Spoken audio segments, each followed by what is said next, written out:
Хәзерге вакытка милек салымнарын Татарстанда яшәүчеләрнең 4тән 1-генә түләгән салым органнары вәкилләре искә төшерә. Салым түләүнең соңгы вакыты 1 декабрьгә кадәр генә.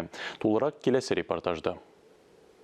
Хәзер Татарстанда дистанцион рәвештә 700 мең кеше салым түли.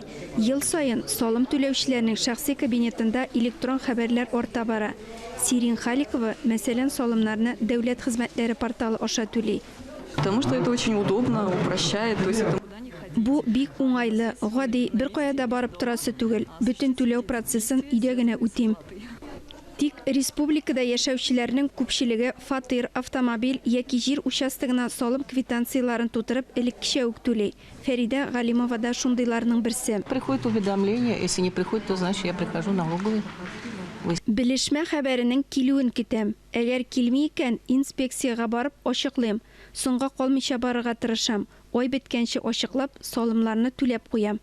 Шул ук вакытта быел салым ташламаларыннан 1 миллион чамасы кеше файдаланган. Аларның тулайым суммасы 1 миллиард 400 миллион сум. 2020 ел эчендә салым хезмәткәрләре конвертларда яки шәхси кабинетка 2 миллионнан артык белешмә хәбәр җибәргән. Салымнарның гомуми суммасы 8 миллиард 100 миллион сум. Түләмәүчеләргә суд приставлары килә. Арестовано порядка 200 машинага арест салынган. Шул исәптән кыйммәтле машиналарга да.